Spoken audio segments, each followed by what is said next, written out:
تیسرے ٹی20 انٹرنیشنل میں پاکستان کی نیوزی لینڈ کے خلاف ٹاس جیت کر فیلڈنگ، ہوم ٹیم کی پہلے اوور میں وکٹ گرنے کے باوجود تیز بیٹنگ جاری۔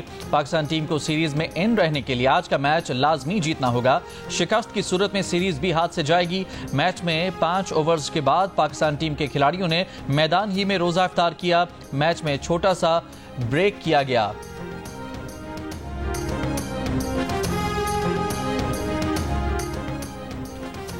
تحریک انصاف کے 3 بڑے سوشل میڈیا اکاؤنٹس کا تعلق بانی پی ٹی آئی سے ہے۔ بہن علیمہ خان کے ذریعے بھیجے گئے پیغامات بیرون ملک سے بانی پی ٹی آئی کے نامزد کردہ افراد چلاتے ہیں۔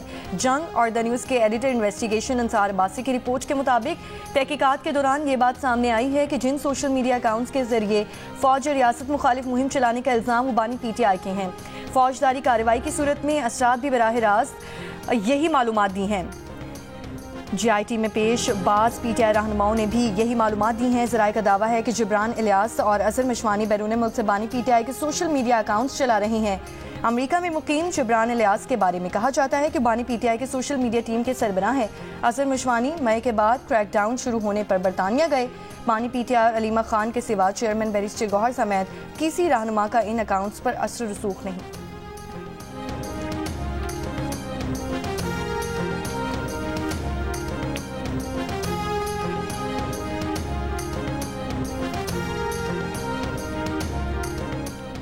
وزیراعظم شہباز شریف کی وفد کے ساتھ روضہ رسول پر حاضری، ریاض الجنہ میں نوافل ادا کیے، امت مسلمہ میں اتحاد اور پاکستان کی ترقی اور خوشحالی کے لیے دعائیں۔ گزشتہ روز وزیراعظم شہباز شریف اور سعودی ولی عہد محمد بن سلمان کی ملاقات میں پاکستان اور سعودی عرب کے درمیان دفاعی اور سیکیورٹی تعاون مزید مضبوط بنانے پر اتفاق کیا گیا۔ سعودی وزیر سرمایہ کاری سے ملاقات میں وزیراعظم شہباز شریف نے سعودی سرمایہ کاروں کو پاکستان میں SIFC کے تحت مواقع تلاش کرنے کی دعوت دی۔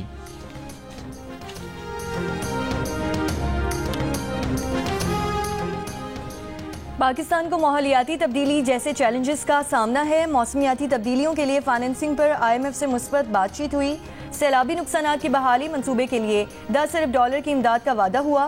وفاقی وزیر خزانہ محمد اورنگ زیب کا تقریب سے خطاب، کہا ہم قابل عمل منصوبے تیار نہیں کر سکے اور امداد استعمال نہیں کر سکے۔ کلائمیٹ فائنینسنگ کے لیے ہمیں قابل عمل منصوبوں کو سامنے لانا ہوگا۔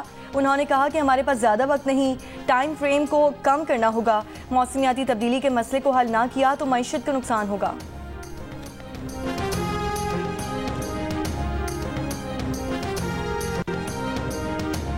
بانی پی ٹی آئی کی بہن علیمہ خان سمیت 17 پی ٹی آئی اراکین کی آج جے آئی ٹی میں طلبی، سوشل میڈیا پر منفی پروپیگنڈے سے متعلق پوچھ گچھ کی جائے گی۔ 19 مارچ کو بھی علیمہ خان جے آئی ٹی کے سامنے پیش ہو چکی ہیں۔ وفاقی حکومت کی قائم کردہ جے آئی ٹی کی سربراہی اسلام آباد پولیس کے IG کر رہے ہیں۔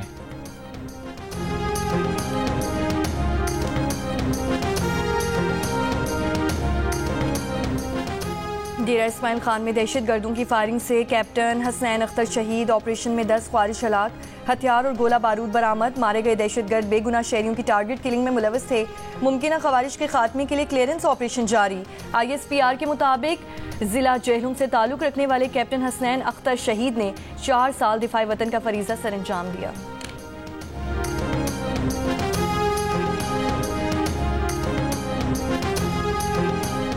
وزیر اعظم کا اریائی خان میں خوارش کے خلاف کامیاب آپریشن پر سیکیورٹی فورسز کو خراج تحسین، عزم ظاہر کیا کہ دہشت گردی کے مکمل خاتمے تک جنگ جاری رکھیں گے۔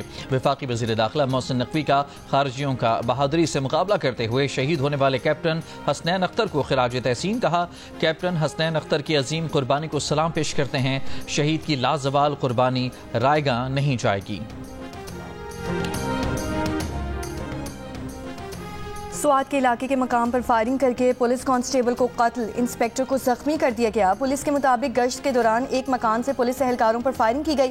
ملزمان کی گرفتاری کے لیے علاقے میں سرچ آپریشن۔ بولان کے علاقے مچ میں سڑک کنارے دھماکہ، لیویز حکام کا کہنا ہے کہ مچ میں دھماکہ اس وقت ہوا جب لیویز کی گاڑی گزر رہی تھی۔ دھماکے میں جانی نقصان نہیں ہوا۔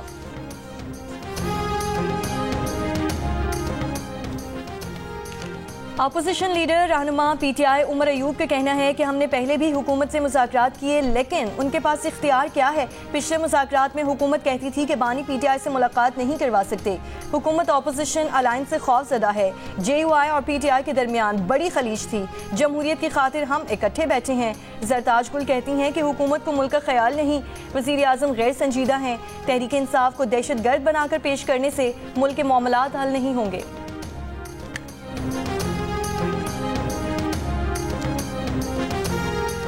کوئی آپریشن نہیں ہو رہا، ہتھیار اٹھانے والوں سے ہتھیار کی زبان میں بات ہو رہی ہے۔ مذاکرات تو ان سے ہوتے ہیں جن کے ہاتھ میں بندوق نہیں ہوتی۔ وزیر مملکت برائے امور داخلہ طلال چودھری کی پریس کانفرنس، کہا علی امین گنڈاپور اگر دہشت گردوں کے خلاف کھڑے نہیں ہو سکتے تو ان کے دوست بھی نہ بنے۔ کہا وزیر اعلیٰ کے پی علی امین گنڈاپور پر قومی سلامتی کے اجلاس سے متعلق کنفیوژن پیدا کرنے کا الزام۔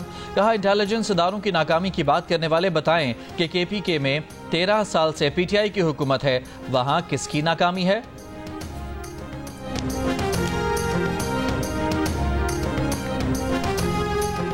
پی ٹی آئی کے ارکان اسمبلی سے مراد لیتے ہیں، لیکن قومی سلامتی کے معاملے پر میٹنگ کا پی ٹی آئی نے بائیکاٹ کیا۔ پی ٹی آئی نے اپنے اکاؤنٹ سے ڈالر پکڑے ہوئے ہیں۔ گورنر سندھ کامران ٹیسوری کی کراچی کے علاقے لائنز ایریا میں میڈیا سے گفتگو، کہا جو ریاست مدینہ کی بات کرتے تھے وہ گورنر ہاؤس آ کر دیکھیں، آج گورنر ہاؤس عام آدمی کے لیے کھلا ہے، شہریوں کے مسائل حل ہوتے ہیں۔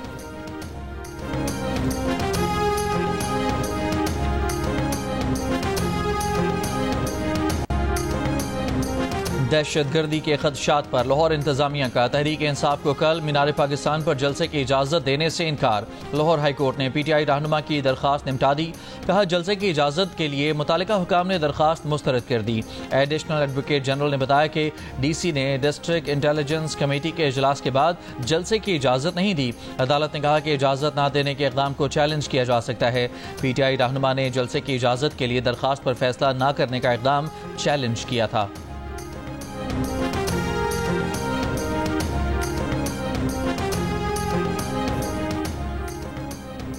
خیبر پختونخوا میں اسکولوں کی حالت زار پر از خود نوٹس کی سماعت میں سیکریٹری تعلیم خیبر پختونخوا کی عدم حاضری پر جسٹس جمال خان مندوخیل کا شدید اظہار برہمی۔ جسٹس جمال خان مندوخیل نے کہا کہ سیکریٹری نہیں ہے، آپ لوگوں نے مذاق بنایا ہوا ہے۔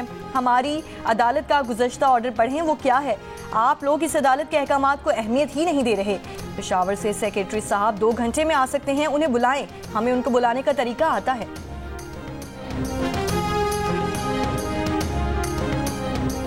بانی پی ٹی آئی کے خلاف لانگ مارچ مقررہ مقام کی بجائے جناح ایوینیو تک لانے پر توہین عدالت کیس میں حکومتی وکیل پیش نہ ہوئے۔ سپریم کورٹ نے سماعت غیر معینہ مدت تک ملتوی کر دی۔ جسٹس جمال نے ایڈیشنل اٹارنی جنرل سے کہا کہ توہین عدالت کیس میں درخواست گزار کا کام صرف معلومات دینا ہے، معلومات عدالت تک پہنچ گئی ہیں، اب حکومت کا کام ختم ہو گیا۔ حکومت نے جون 2022 میں بانی پی ٹی آئی کے خلاف توہین عدالت کی درخواست دائر کی تھی۔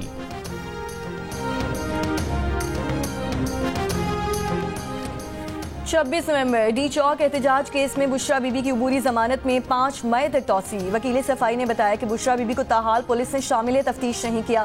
انسدادی دہشت گردی عدالت اسلام آباد کے جج طاہر عباس سپرا نے کہا کہ آج ہی تفتیشی افسر کو ڈائریکشن دوں گا کہ بشرا بی بی کو جیل میں شامل تفتیش کریں۔ بشرا بی بی کے خلاف دہشت گردی دفعہ کے تحت تھانہ کوہسار میں مقدمہ درج ہے۔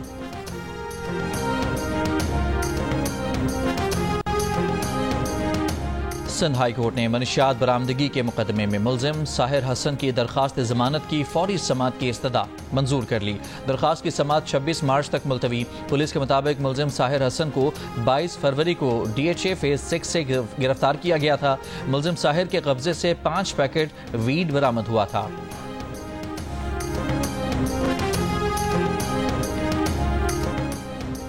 طورخم میں پاک افغان سرحد پر امیگریشن کمپیوٹرائز سسٹم خراب ہونے کے باعث پیدل آمد و رفت آج بھی معطل رہے گی۔ امیگریشن ذرائع کا کہنا ہے کہ امیگریشن سسٹم کی مرمت کے لیے انجینئر سلیکٹ کیے گئے ہیں، آج سسٹم کی مرمت مکمل کر لی جائے گی۔ شہر کے اندر پانی کی قلت کا مسئلہ ہے کہ 4 دسمبر 2025 تک مکمل نہیں ہو سکے گا۔ وزیر بلدیات سندھ سعید غنی کا سندھ اسمبلی کے اجلاس میں اظہار خیال، کہا کہ 4 مکمل ہونے سے ہی پانی کی قلت کا مسئلہ حل ہوگا۔ انہوں نے کہا کہ اس وقت پورے سندھ میں 1149 اسکیمیں جاری ہیں۔ 333 ارب روپے کی لاگت کی اسکیمیں کراچی کی ہیں۔ 175 سے زائد کراچی کی اسکیمیں اس سال مکمل ہوں گی۔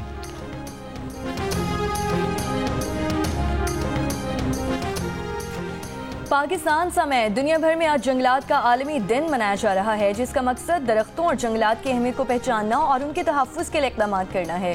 وزیر اعلیٰ پنجاب مریم نواز کا جنگلات کے عالمی دن پر پیغام، کہا جنگلات کا وجود ماحول، معیشت اور شہریوں کے لیے لائف لائن ہے، درخت لگائیں اور اسموگ کے اندھیرے مٹائیں۔ مریم نواز کا عالمی یوم جنگلات پر پنجاب بھر میں 15 لاکھ پودے لگانے کا عزم۔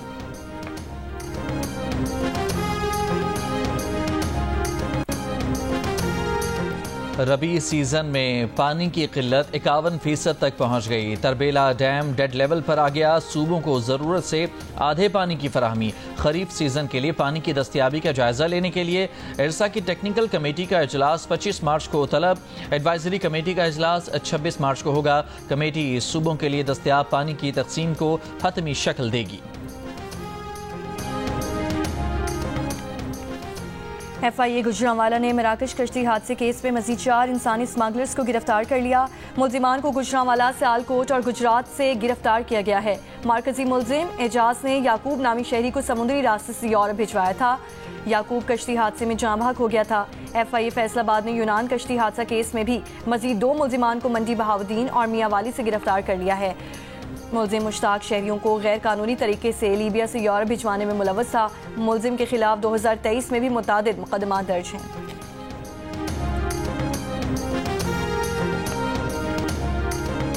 ڈیرہ اسماعیل خان میں جامع عیدگاہ کے قریب سے 7 سالہ بچے کی تشدد زدہ لاش ملی ہے۔ میڈیکل رپورٹ کے مطابق بچے کو بدفعلی کے بعد قتل کیا گیا۔ تھانہ کینٹ میں پولیس کی مدیت میں نامعلوم ملزمان کے خلاف مقدمہ درج۔ واقعے کی مزید تحقیقات جاری۔ آزاد کشمیر کے علاقے ہٹیاں والا میں دریائے جہلم سے نوجوان کی لاش برآمد۔ پولیس کے مطابق لاش کی شناخت 22 برس کے یاسر حسین کے نام سے کی گئی۔ نوجوان کا تعلق مقبوضہ کشمیر ضلع بارہمولہ سے ہے۔ مبینہ طور پر نوجوان اور لڑکی نے دریائے جہلم میں چھلانگ لگائی تھی۔ لڑکی کی تلاش کے لیے ریسکیو آپریشن جاری۔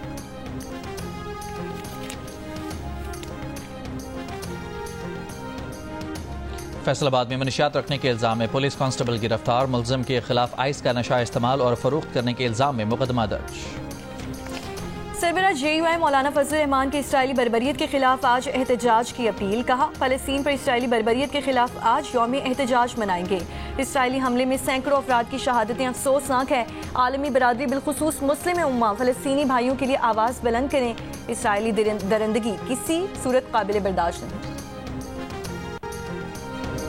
قومی ایئر لائن پر سے برطانوی ایئر سیفٹی کمیٹی کی جانب سے عائد پابندی جلد ہٹائے جانے کا امکان۔ برطانوی ایئر سیفٹی کمپنی کا اہم اجلاس ختم۔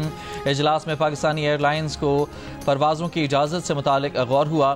ذرائع کے مطابق برطانوی ایئر سیفٹی کمیٹی آئندہ چند روز میں فیصلے سے متعلق CAA کو آگاہ کرے گی۔ جعلی لائسنس پائلٹس اسکینڈل پر جولائی 2020 میں برطانیہ اور یورپ میں تمام پاکستانی ایئر لائنز کی پروازوں پر پابندی لگی تھی۔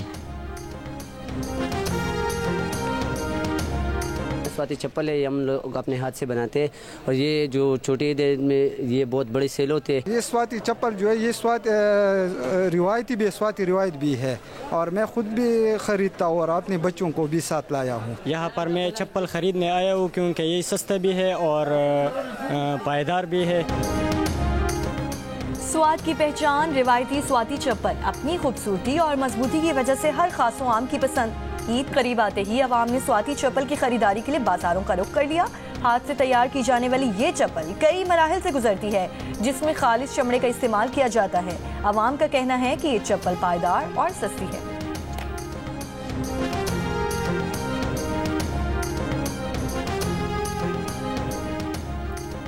عید الفطر میں کچھ دن باقی، بازاروں میں خریداروں کا رش بڑھنے لگا۔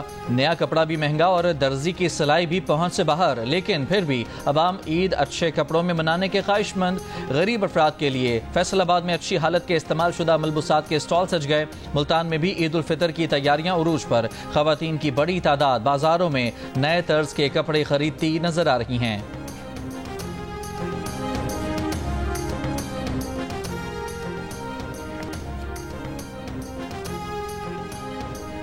سعودی عرب میں رمضان کے آخری عشرے کا آغاز، مسجد الحرام اور مسجد نبوی میں زائرین کی تعداد میں اضافہ، ہزاروں زائرین اعتکاف میں بیٹھ گئے۔ پاکستان بھر میں آج لاکھوں فرزندان اسلام معتکف ہو رہے ہیں۔ اعتکاف میں بیٹھنے والے شوال کا چاند نظر آنے تک عبادات میں مصروف رہیں گے۔ نیو یارک کی ریاستی اسمبلی اور سینٹ میں 23 مارچ کو پاکستان امریکن ہیریٹیج ڈے کے طور پر منانے کی قرارداد متفقہ طور پر منظور۔ 19 مارچ کو پاکستانی امریکن بزنس ڈے کے طور پر منایا جائے گا۔ تعلیم، طب، سائنس، ٹیکنالوجی، کاروبار اور مختلف شعبوں میں پاکستانی کمیونٹی کی کامیابیوں کا اعتراف۔ سفیر پاکستان رضوان سعید کا تاریخی قراردادوں کی منظوری پر نیو یارک ریاستی اسمبلی اور سینٹ کا شکریہ، کہا عوامی تعلقات مزید مستحکم ہوں گے۔ افغان طالبان نے امریکی شہری جارج گلیسمن کو رہا کر دیا۔ جارج گلیسمن کو 2022 میں کابل میں طالبان نے حراست میں لیا تھا۔ افغان میڈیا کے مطابق امریکی وفد نے کابل کا غیر معمولی دورہ کیا۔ طالبان کے وزیر خارجہ امیر خان متقی نے امریکی وفد کا خیر مقدم کیا۔ امریکی خصوصی ایلچی برائے مغوی افراد ایڈم بولر اور زلمے خلیل زاد ملاقات میں شامل۔ افغان وزارت خارجہ کا کہنا ہے کہ امریکہ کے ساتھ باہمی احترام اور مشترکہ مفادات کی بنیاد پر تعلقات کے لیے تیار ہیں۔ تمام مسائل مذاکرات اور سفارتکاری کے ذریعے حل کیے جا سکتے ہیں۔ ایڈم بولر بولے، اب وقت آ گیا ہے کہ مستقبل کی طرف مثبت راہ اپنائی جائے۔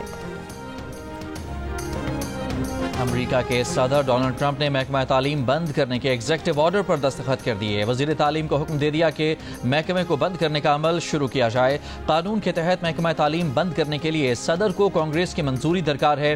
صدر ٹرمپ نے کہا کہ اسکولوں کا تعلیمی معیار بہت گر چکا ہے، طلبہ کو بنیادی ریاضی تک نہیں آتی۔ محکمہ تعلیم کے پاس بڑی بڑی عمارتیں ہیں مگر تعلیم نہیں۔ اب اسکولوں کے معاملات ریاستیں خود دیکھیں گی۔ ڈیموکریٹس نے محکمہ تعلیم بند کرنے کا ٹرمپ کا اقدام تباہ کن قرار دے دیا۔ سینٹ میں اقلیتی رہنما چک شومر نے کہا کہ ٹرمپ کے ہولناک فیصلے سے اساتذہ، طلباء اور والدین متاثر ہوں گے۔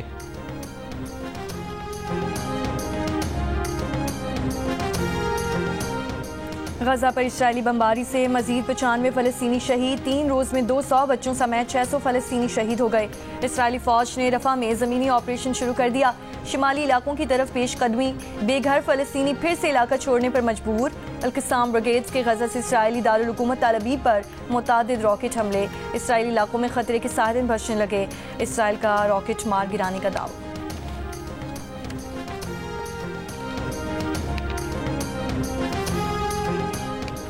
اسرائیلی داخلی سلامتی ایجنسی شن بیت کے سربراہ برطرف کابینہ نے وزیراعظم نیتن یاہو کے فیصلے کی توثیق کر دی۔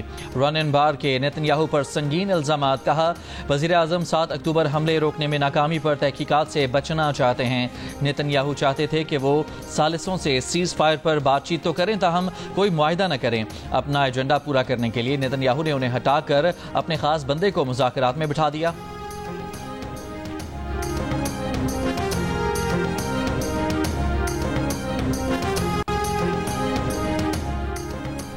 برطانیہ کا مصروف ترین ایئرپورٹ ہیتھرو آج تمام دن بند رہے گا۔ لندن میں قریبی سب اسٹیشن میں آگ لگنے سے ایئرپورٹ کو بجلی کی فراہمی شدید متاثر۔ ہیتھرو ایئرپورٹ پر روزانہ تقریباً 1300 پروازیں آتی اور جاتی ہیں۔ تمام دن بندش سے لاکھوں مسافروں کو پریشانی کا سامنا۔ سب اسٹیشن میں آگ سے ہزاروں گھر بھی بجلی سے محروم، قریب واقع 150 گھروں کو بھی خالی کرا دیا گیا۔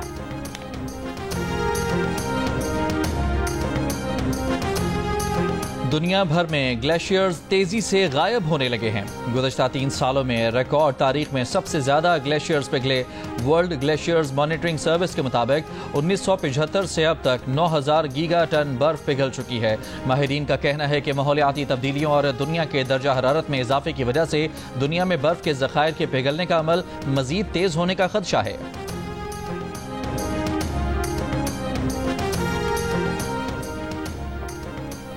نیشنل T20 کپ میں سیالکوٹ نے آزاد جموں کشمیر کو 8 وکٹ سے ہرا دیا۔ ملتان نے فاٹا کو 74 رن سے شکست دی۔ ایونٹ میں آج بھی 4 میچز کھیلے جا رہے ہیں۔ جیو سپر دلچسپ مقابلے براہ راست نشر کر رہا ہے۔ زمبابوے کی Kirsty Coventry international Olympic committee کی 130 سالہ تاریخ میں پہلی خاتون صدر منتخب۔ 41 سالہ سابق Olympic gold medalist, international body کی کم عمر ترین اور افریقہ کی پہلی صدر بھی ہیں۔ 23 جون کو تھامس بیک کی جگہ عہدہ